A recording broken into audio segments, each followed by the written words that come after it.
آیت الکرسی کی بھی بڑی فضیلت ہے، یاد رکھیے، بہت بہت بہت بہت بہت بہت بہت زیادہ فضیلت، سی کوئی انتہا نہیں۔ میں سمجھتا ہوں پورے فضائل میں رکھ بھی نہیں پاؤں گا، مختصری رکھوں گا، سب بسم اللہ کی مختصر ہے، اس کے مختصری رکھوں گا۔ آیت الکرسی قرآن مجید کی تمام آیتوں میں اعلیٰ اور افضل ہے۔ آیت الکرسی قرآن مجید کی تمام آیتوں میں اعلیٰ اور افضل ہے، بہت بڑی فضیلت۔ آئیے صحیح مسلم کی روایت ہے، ابی بن کعب رضی اللہ عنہ فرماتے اور کہتے ہیں رسول اللہ صلی اللہ علیہ وسلم نے فرمایا، کیا تجھے معلوم ہے کہ کتاب اللہ میں سے تمہارے پاس کون سی آیت سب سے افضل ہے؟ کیا تمہیں معلوم ہے کہ کتاب اللہ میں سے کون سی آیت سب سے افضل ہے؟ تو میں نے عرض کیا اللہ اور اس کے رسول ہی بہتر جانتے ہیں، مجھے تو نہیں پتا۔ آپ صلی اللہ علیہ وسلم نے دوبارہ فرمایا کہ کیا تجھے معلوم ہے کتاب اللہ میں سے تمہارے پاس کون سی آیت سب سے افضل ہے؟ میں نے عرض کیا اللہ لا الہ الا القیوم، یہ آیت الکرسی۔ آپ صلی اللہ علیہ وسلم میرے سینے پر جو ہے ہاتھ پھیرا، مطلب صحابہ دیتے نا، ارے ماشاءاللہ، سینے پر جو ہاتھ پھیرا اور فرمایا ابو المنذر، ٹھیک ہے، ان کی کنیت تھی یہ، تجھے علم مبارک ہو۔ اللہ لا الہ الا، یہ جو آیت الکرسی ہے، یہ آیت یاد رکھیے سب سے افضل آیت، بہت افضل، بہت والی آیت ہے، اس کو ہم بکثرت پڑھنے کی کوشش کیا کریں۔ اسی طرح جو ہے ایک روایت میں آتا ہے، یہ ابو داؤد کی روایت ہے، رسول اللہ صلی اللہ علیہ وسلم صفا مسجد نبوی سے متصل مہاجرین کی رہائش گاہ، مطلب ایک جگہ تھی، وہاں تشریف لائے تو ایک آدمی نے آپ صلی اللہ علیہ وسلم پوچھا، یا رسول اللہ صلی اللہ علیہ وسلم، قرآن مجید میں سب سے زیادہ بڑی اور عظمت والی آیت کون سی ہے؟ آپ صلی اللہ علیہ وسلم فرمایا اللہ لا الہ الا القیوم، آیت الکرسی آپ نے بیان کی، یہ سب سے فضیلت والی، عظمت والی بڑی آیت۔ اسی طرح سونے سے پہلے آیت الکرسی پڑھنے والے کے لیے اللہ تعالیٰ کی طرف سے ایک فرشتہ مقرر کیا جاتا ہے جو چوری، ڈاکہ اور دیگر نقصانات سے اس کی حفاظت کرتا ہے، نیز شیطان کی بری حرکتوں مثلاً وساوس، جادو، اسی طرح اس کی آصف زدگی اور اس کے خوف سے انسان محفوظ رہتا ہے۔ اتنے سارے فائدے ہیں۔ یقیناً یہ روایت ابو ہریرہ رضی اللہ عنہ کی بڑی مشہور اور معروف روایت ہے، صحیح مسلم میں اور دیگر کتب میں آتی ہے۔ میں اب پوری تفصیلات نہیں رکھتا ہوں، بس مختصر آپ کو واقعہ، چونکہ حدیث بہت لمبی ہے۔ ہوا یہ کہ ابو ہریرہ رضی اللہ عنہ کو آپ نے جو زکوٰۃ کی کھجوریں اس کے اوپر جو اپوائنٹ کیا، آپ وہاں تھے، رات میں ایک شخص آیا کھجوریں چرا رہا تھا، آپ نے پکڑا، کہا اللہ کے رسول صلی اللہ علیہ وسلم کے پیش کروں گا۔ اس نے کہا کہ بیوی بچے بڑے بھوکے پیاسے تھے، میں مجبور تھا اس لیے لے جا رہا ہوں، میں کل نہیں آؤں گا۔ کہا ٹھیک ہے کل نہیں آنا، چھوڑ دیا۔ صبح ہوئی، اللہ کے رسول صلی اللہ علیہ وسلم سے کہا اللہ کے رسول ایک شخص آیا تھا کھجور چرا رہا تھا، میں نے پکڑا، پھر کہا اللہ کے رسول صلی اللہ علیہ وسلم فرمایا آج پھر آئیں گا وہ۔ یہ کہتے جب اللہ کے رسول صلی اللہ علیہ وسلم کہہ دیا آج آئیں گا تو میں تو اب تیار ہو گئی، آج تو نہیں۔ پھر آیا وہ کھجوریں چرا رہا تھا، آپ نے پکڑا، کہا آج تو اللہ کے رسول صلی اللہ علیہ وسلم بارگاہ میں حاضر کروں گا اور تم کھجور چرا رہے زکوٰۃ کے؟ کہا نہیں میرے بیوی بچے بھوکے تھے، یہ تھے وہ تھے، بڑا اس نے رونا رویا، ان کو رحم آیا۔ پھر صبح ہوئی، اللہ کے رسول صلی اللہ علیہ وسلم فجر نے پوچھا کیا ہوا ابو ہریرہ تمہارے قیدی کا؟ کہاں جایا تھا؟ کہا کہاں ہے بھی؟ کہا آج بھی، لیکن اس نے کہا کل نہیں آئیں گا، تو کہا آج بھی آئیں گا۔ یہ کہتے وہ اب میں نے سوچ لیا آج، پھر وہ کہتے میں نے رات میں پورا مستعدی کے ساتھ میں کھڑا تھا، پھر وہ آیا، آتے ہی میں نے کھجور چرا کے پکڑا، کہا آج تجھے لے کر ہی جاؤں گا، یہ تھرڈ ٹائم، دو ٹائم تو معاف کر دیں۔ کہا ٹھیک ہے تم مجھے چھوڑ دو، میں تمہیں ایک ایسی خیر کی بات بتاؤں گا جس دعا کو تم اگر رات پڑھ لو سونے سے پہلے تو ایک فرشتہ صبح تک تمہاری حفاظت کریں گا۔ اب چونکہ صحابہ خیر کے متلاشی اور خیر کے بہت زیادہ وہ تھے، حریص تھے، اچھا خیر کا کوئی چیز دے رہا ہے رات میں پڑھنے سے فرشتہ، کہا ٹھیک ہے بولو چھوڑ دوں گا۔ تو کہا اگر تم آیت الکرسی پڑھ لو تو ایک فرشتہ تمہاری شیطان سے صبح تک حفاظت کریں گا۔ صبح ہوئی، نبی اکرم صلی اللہ علیہ وسلم کا ابو ہریرہ کیا ہوا کل قیدی کا؟ تو آپ پھر آیا تھا، کہاں ہے پھر؟ تو کہا چھوڑ۔ تو کہا کیا کہا؟ تو کہا اس لیے ایک دعا سکھائی، اور اس نے کہا آپ صلی اللہ علیہ وسلم کیا دعا سکھائی؟ اس نے کہا جو شخص رات سوتے وقت آیت الکرسی پڑھ کر سوئیں گا تو ایک فرشتہ صبح تک اس کی فجر تک حفاظت کریں گا۔ ابو ہریرہ یہ بات اس نے سچ کہی، حالانکہ وہ اکثر جھوٹ ہی بولتا ہے۔ کیا تم جانتے ہو وہ کون تھا جو تمہارے پاس 3 دن سے قید میں آ رہا تھا، پکڑا جا رہا تھا؟ تو کہا اللہ اور اس کے بہتر جانتے ہیں۔ تو کہا وہ شیطان۔ کون تھا؟ وہ شیطان تھا، ٹھیک ہے، لیکن اس نے یہ بات سچ کہی، یہاں بھی پتہ چلا۔ اسی طرح ہر فرض نماز کے بعد آیت الکرسی پڑھنا جنت میں جانے کا باعث ہے، پتہ چلا جن شیطان سے محفوظ رہتا ہے ایک فرشتہ حفاظت کرتا ہے۔ اسی طرح ایک فضیلت اور آتی ہے، ہر نماز کی بعد پڑھنے سے کیا ہوتا ہے؟ جنت میں جانے کا باعث ہوتا ہے. حدیث کے الفاظ سنیے آپ کس طرح سے. اور یہ امام نسائی نے جو اپنی کتاب جو عمل اليوم واللیل کے اندر دن اور رات کے اعمال کے اندر نقل کیا، اور وہ فرماتے ہیں ابو امامہ رضی اللہ عنہ فرماتے اور کہتے ہیں کہ اللہ کے رسول صلی اللہ علیہ وسلم فرمایا جس نے ہر فرض نماز کے بعد آیت الکرسی پڑھی اس کے اور جنت کے داخل ہونے کے درمیان موت کے علاوہ کوئی رکاوٹ نہیں. مر جائے تو سیدھا جنت. لیکن یہ آیت الکرسی پڑھنا ہے. آیت الکرسی کو سر پہ ہاتھ رکھ کے پڑھنا لفظ نہیں. بہت سے لوگ آیت الکرسی پڑھتے ہیں لیکن ایسے ہاتھ رکھتے ہیں سر پر پیشانی، پھر ہاتھ کو زمین پہ رکھتے ہیں، کبھی یہ ہاتھ کو یوں رکھتے ہیں، پتہ نہیں کیا اس کی وجہ ہے، اور پھر پڑھتے ہیں. یہ ثابت نہیں، لیکن آیت الکرسی پڑھنا ثابت ہے. ٹھیک ہے، یہ بڑی افضل، بڑی برکت، فضیلت، قدر اور منزلت والی آیت ہے جس کو آیت الکرسی سورہ بقرہ سورہ نمبر 2 کی آیت نمبر 255 نمبر ہے اس کا. اچھا چلیے آگے بڑھتے ہیں. اسی طرح وہ آیت جسے تدابیر حفاظت. ٹھیک ہے، آئیے دوسرا پوائنٹ، دوسری چیز جو حفاظت کے لیے ہم دیکھیں گے کہ مصیبت آنے سے پہلے ہم کیا کریں یا نہ ہے اس کے لیے کیا کریں. وہ ہے حدیث اس طرح سے جو کہ جامع ترمذی کی اور ابو داؤد میں روایت آتی ہے، اور عبداللہ بن جو ہے حبیب رضی اللہ عنہ اس حدیث کے راوی ہیں، فرماتے اور کہتے ہیں کہ میں نے اللہ کے رسول صلی اللہ علیہ وسلم سے عرض کیا کہ اللہ کے رسول صلی اللہ علیہ وسلم میں کیا پڑھوں اپنی حفاظت کے، مطلب اپنی حفاظت کے لیے، مصیبتوں کو ٹالنے کے لیے، پریشانیوں سے بچنے کے لیے میں کیا پڑھوں. تو نبی اکرم صلی اللہ علیہ وسلم کو حل دے رہے ہیں کیا پڑھنا ہے تمہیں حفاظت اور پریشانی سے بچنے کے لیے. اور اتنی چھوٹی چھوٹی دعائیں ہیں نا سبحان اللہ، لیکن ہم یہ نہیں کرتے. اگر کوئی ڈاکٹر بولے آپ کو اللہ نہ کرے شوگر ہو گئی، بی پی ہو گیا، صبح ایک دوا لے لیجیے، شام ایک دوا لیجیے، جس سے کتنا پابندی سے بیٹھ کے، حالانکہ کڑوی ہے، مہنگی ہے، مشکل ہے، جان بناتا نہیں، دل بولتا کھانا، برابر ٹائم بی پی اور شوگر کنٹرول میں لانا ہے. لیکن اگر ہم وہی کہیں کہ مصیبت، آفتیں، بلائیں، پریشانیاں لوگوں کو دور کرنا ہے تو کنٹرول کے لیے اسکار ہے، نہ پیسہ جاتا ہے نہ کوئی کھولنا ہے نا، لیکن وہ نہیں ہوتا. آئیے تو انہوں نے کہا اللہ کے رسول صبح اور شام کے معاملے میں کیا پڑھوں، مطلب حفاظت کے لیے کیا پڑھوں. تو نبی اکرم صلی اللہ علیہ وسلم فرماتے ہیں ہر صبح اور شام 3 مرتبہ تم یہ پڑھو. کیا پڑھو؟ قل واللہ احد 3 بار صبح اور شام. صبح اور شام، شام سمجھتے نا رات نہیں، مغرب شام کا وقت ہے، اور صبح مطلب فجر کے بعد. تو اب کبھی بھی صبح اور شام، صبح اور شام یہ پڑھو. تم کیا کیا پڑھو؟ 3 مرتبہ قل واللہ احد پڑھو، پھر فرمایا 3 مرتبہ قل اعوذ برب الفلق پڑھو، پھر فرمایا 3 مرتبہ قل اعوذ برب الناس پڑھو. مطلب تینوں سورے ایک ساتھ آتے ہیں قرآن میں. 112 نمبر کا سورہ، 113 نمبر کا سورہ، 114 نمبر. ان 3 صورتوں کو آپ صلی اللہ علیہ وسلم فرما رہے کریں، ان 3 صورتوں کو تم پڑھیں تو آپ کو ہر وقت پریشانی والی چیز سے اللہ تعالیٰ بچانے کے لیے کافی. پوچھ رہے ہیں میں کیا کروں، مصیبت، پریشانی، آفت کوئی آ جائے تو آپ صلی اللہ علیہ وسلم سولوشن کریں. سولوشن یہ ہے کہ صبح اور شام 3 مرتبہ سورہ اخلاص، سورہ فلق، سورہ ناس پڑھا کرو. یہ تمہارے لیے کافی ہو جائے گا، مصیبتوں کے لیے، پریشانیوں کے لیے، مشکلوں کے لیے کافی ہو جائے گا. اور اس کے تعلق سے یاد رکھیں ہم اتنی لاپرواہی برتتے ہیں، حالانکہ کتنے چھوٹے سورے ہیں، کتنے عام ہیں، تقریب کو یاد ہوتے ہیں، لیکن یہ نہیں ہوتا. ہاں کوئی مصیبت آ گئی اور کوئی ایک ٹانگ پہ کھڑے رہ کر 11 بار سورہ یاسین پر برابر آدھی رات کو چھت پہ جا کر ایک ٹانگ پہ کھڑے رہ کے سورہ یاسین 11 بار پڑھو، حالانکہ 8 میں 10 بار میں نیچے گر کے پڑھتے، دوسرا بار بھی ٹوٹ جاتا جو اچھا تھا. وہ سب کریں گے، دوسرے دن آ رہے میں پیر ٹوٹ، کیا بات ہے، کسی کو بول نہیں سکتے کہ ایک پیر پہ کھڑے ہو کے گرے دوسرا بھی ٹوٹ. وہ نہیں ہوتا، وہ برابر کریں. آنے کے بعد 21 دن تک جو ہے سورہ یاسین کو آپ یہ پڑھو، حالانکہ ثابت نہیں. پورے قرآن کو الٹا پڑھنا شروع کرو، وہ بھی ہم کریں. کتنا سولوشن کتنا آسان ہے.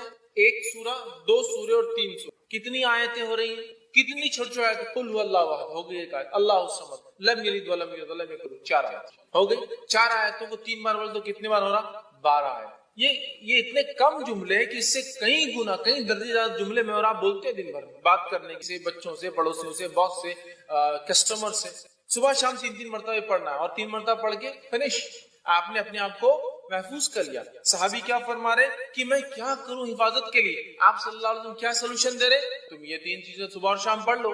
مطلب 3 بار 3 سوروں کو صبح اور شام پڑھنا ہے. تو گویا 3 بار 3 سورے دن میں ہو تو 9 اور اتنے سورے پڑھنا ہے. اور اس کے بعد یہ ہوگا، آپ صلی اللہ علیہ وسلم فرماتے ہیں کہ 3 مرتبہ پڑھو اور پڑھیں تو آپ کو ہر آفت و پریشانی والی چیز سے بچانے کے لیے یہ. اور نبی اکرم صلی اللہ علیہ وسلم حدیث بھی سورت کے تعلق سے، سورہ فلق اور سورہ ناس کے تعلق سے آپ نے فرمایا ان 2 سوروں سے بہتر پناہ مانگنے کوئی سورت. ان دو سورتوں آپ صلی اللہ علیہ وسلم بیمار ہوئے خود پڑھتے تھے سورہ فلق سورہ ناس. بخار آیا جو آپ کا آخر مرض، خود نہ پڑھ سکے تو کیا کہا اپنی زوجہ محترمہ سے، عائشہ رضی اللہ عنہا سے تم پڑھ کے. نبی اکرم صلی اللہ علیہ وسلم پہلے کچھ دعائیں پڑھا کرتے تھے حسن اور حسین کو نظر نہ لگے، بولے نظر بد. جب سورہ فلق سورہ ناس آئی صحابہ بولتے وہ آپ نے دعائیں چھوڑ کے سورہ فلق سورہ کے دم کرنا شروع. تو بخار آیا بیمار ہوئے تو آپ نے، بچوں کو نظر نہ لگی تو آپ نے، آندھی اور طوفان آتی تب بھی آپ یہ دو صورتیں پڑھتے. آندھی اور طوفان آگی سفر میں قل اعوذ برب الفلق اور قل اعوذ برب الناس. آپ آندھی اور جادو ہوا تو جادو کا علاج اسی سے کیا گیا. سورہ فلق اور سورہ ناس کتنی عظیم سے، کتنی اہم سے، لیکن ان صورتوں کے تعلق سے ہمارا رویہ کیا ہے مجھے زیادہ بتانے کی ضرورت نہیں ہے. ہمارا معاملہ دین میں کیسا ہے؟ سب کچھ دنیاوی کرنے کے بعد یہ اسلامک سلوشن اصول کیا ہونا چاہیے؟ سب کچھ دینی کرنے کے بعد ہم سوچیں دنیا کے اعتبار سے کیا کرنا ہے. اسلام نے کیا سلوشن دیا پہلے وہ چیک کریں پھر سلوشن دیکھیں گے. ہمارا معاملہ کیا ہے؟ سب کچھ دنیا میں، کسی کو بخار آیا بچے کو تو پہلے کیا کرتے ہیں؟ بخار آتی بھاگ کے تھرمامیٹر لاتے ہیں، جبکہ کیا کرنا چاہیے تھا؟ سورہ فلق سورہ ناس پڑھ کے دم. اچھا مار لگے تو ہم سب سے پہلے کیا کرتے ہیں؟ یا تو زخم ہو تو بینڈیڈ لگانے کے لیے بھاگ رہے ہیں، یا پھر کوئی اسپرے مارنے کے لیے تاکہ وہ درد وہ تکلیف دور ہو جائے، یہ کر رہے ہیں. جبکہ حدیث میں کیا آتا ہے؟ جب کسی کو مار لگے تو اس جگہ ہاتھ کر کے کیا پڑھے؟ وہ 3 بار بسم اللہ پڑھ لیں. یہ اس کے لیے کہا علاج بھی کرنا ہے لیکن پہلے بسم اللہ پڑھنا. 3 اس چیز میں کیا ہوں گی؟ رفاقت، ڈھیل، آسانی. ہم کیا کرتے ہیں؟ پہلے اللہ کا ذکر چھوڑ کے ارے باپ رے، ارے ماں گے بخار آ گیا اس کو، ہے نا، ارے باپ رے کتنا بخار آ گیا. اللہ کا ذکر چھوڑ کر ماں اور باپ کو یاد کر، جبکہ دونوں کچھ بھی کام نہیں آئیں گے. انسان کبھی تو سامنے کھڑا ہوتا ہے لیکن کچھ نہیں کر پاتا. اپنے بچوں نہیں کر سکتا، اس کے بس میں جو کر سکتا ہے وہ ذات کو چھوڑ کر جو نہیں کر سکتے ان کو یاد کرنے میں کوئی فائدہ نہیں. سمجھ رہے ہیں بات؟ تو یہ عادی ہم. یہ دوسری چیز تھی. پہلے ہم نے رات کی حفاظت دیکھ لی، اب ہم نے کیا حفاظت دیکھی؟ صبح اور شام کی حفاظت دیکھ لی. صبح اور شام پڑھنے سے کیا ہوتا ہے؟ سارا دن مصیبت پریشانی سے آپ سیف گارڈ ہو. چلیے آگے بڑھتے آ جائیں گے. کسی نے ایک سوال کیا کہ انکیوریبل ڈیسیزز کے لیے کیسے دعا مانگے اور صدقہ اور خیرات کیسے کرے. دیکھیں انکیوریبل ڈیسیزز کے لیے بھی دعا ویسے ہی مانگے جیسی دعائیں آپ ہر چیز کے لیے مانگتے ہیں. لیکن آپ کو لگتا ہے کہ آپ کی دعاؤں میں آپ شدت پیدا کرنا چاہتے ہیں، تکلیف بہت زیادہ ہے، تو آپ ان اوقات پہ زیادہ سے زیادہ دعا مانگے جن اوقات میں دعائیں قبول ہوتی ہے. جس پہ میرا پورا ایک لیکچر ہے اور کچھ کلپس بھی موجود ہے دعائیں کب قبول ہوتی ہے، جس میں ہم نے دیکھا بارش کے وقت دعا مانگنا چاہیے، اللہ کی رحمت برستی دعا قبول ہوتی ہے. رات کے تیسرے پہر مطلب سحر کے وقت دعائیں کرنا چاہیے، اللہ تعالیٰ دعائیں قبول کرتا ہے چونکہ آسمانی دنیا پہ اللہ تعالیٰ آ جاتا ہے. ٹھیک ہے، جمعہ کے دن ایک گھڑی ہوتی ہے جو عصر سے مغرب کے بیچ آتی ہے، اس میں مانگی گئی دعا رد نہیں ہوتی. آتی کہ والدین کی دعا اپنے اولاد کے حق میں رد نہیں ہوتی ہے. دیکھ ہم نے مظلوم کی دعا اللہ تعالیٰ ڈائریکٹ قبول کرتا ہے، اس کے بیچ میں کوئی کوئی بیچ میں رکاوٹ نہیں ہوتی بلکہ عرش تک پہنچ جاتی ہے. یاد رکھیے. اور بھی اس طرح کی کئی باتیں ہم نے بہرحال اس لیکچر اس کلپ میں بھی ایک پورا لیکچر بھی ایک کلپ بھی ہے تو اس میں ہم نے دیکھی تھی. اور اس کے ساتھ ساتھ ایک اور لیکچر ہے میرا جس میں نے یہ رکھا کہ وہ لوگ جن کی دعائیں قبول نہیں ہوتی وہ بھی دیکھ لیا آپ نے. ایسا تو نہیں ہم وہ اعمال کرے جس کی وجہ سے ہماری دعائیں قبول نہیں ہوتی ہے، وہ دونوں کر لیا اور خاص مواقع پہ کرے. اور اس کے علاوہ جب بھی آپ کو موقع ملے جیسے وقتاً فوقتاً اللہ تعالیٰ سے دعا کرے. رہا صدقات اور خیرات، یاد رکھیے تو صدقات اور خیرات کا معاملہ یہ ہے کہ حدیث میں آتا ہے کہ صدقہ اللہ کے غضب کو بجھا دیتا ہے. ظاہر سی بات ہے یہ ایڈوانس کرنا ہے. ہمارے پاس انڈیا وغیرہ پاکستان بر صغیر میں جب کوئی مصیبت آ کے چلی جاتی ہے تو صدقہ کرتے ہیں. جیسا مثال کے طور پر گاڑی پیچھے سے آ رہی تھی، اچانک اللہ نے بچا لیا اور میں بازو ہو گیا تو چلو اپنی جان بچ گئی، تب وہ ٹائر کے نیچے آ رہے تھے، اب صدقہ کریں گے. تو میرا یہ بول رہا ہے کہ آپ سفر پہ نکلنے سے پہلے کچھ دے کر نکلے. حدیث نے صدقے کی کوئی کوانٹٹی تو متعین نہیں کی، حتیٰ کہ حدیث میں تو یہاں تک ہے کہ جب ایک آدمی ایک کھجور صدقے میں دیتا ہے تو اللہ تعالیٰ اس کو اپنے سیدھے ہاتھ میں لے لیتا ہے اور اس کو اتنا بڑھاتا ہے اور ایسے سنبھالتا ہے جیسے تم میں سے کوئی اپنے جانور بچڑے کو پالتا ہے. حدیث میں تو وہاں تو ایک ہی کھجور ہے، صدقے کا کوئی مسئلہ نہیں، کوئی کوانٹٹی نہیں. وہاں بس ہوتا یہ ہے کہ جب مصیبت ٹل جاتی ہے، مشکل پار ہو جاتی ہے، مصیبت آگے چلی جاتی ہے تو بولتے اب صدقہ دو. پہلے کرنا ہے. اللہ کی غضب کا آپ کو لگ رہا ہے غضب کی وجہ سے ہوا تو پہلے کام کرنا ہے، ایڈوانس. مطلب ایک روٹین بنا لیجئے کہ اب صدقہ دے. لیکن یہ روٹین میں یہ بھی شامل نہ ہو جس طرح سے کچھ لوگ میں نے دیکھا گھر سے اٹھتے ہیں نکلتے ہیں اور راستے میں ہر بیٹھے فقیر کو دیتے ہوئے جاتے ہیں. وہ طے کر لیتے 1 3 5 کو دیتے ہوئے جائیں. اب یہ فقیر بیچارے کون ہے کیا ہے جن کو گاڑیوں میں لا کے اتارا جا رہا ہے، صبح ایک سروس آ کے چھوڑ دی جاتی ہے، شام ایک سروس آ کے اٹھا کے لے جاتی ہے.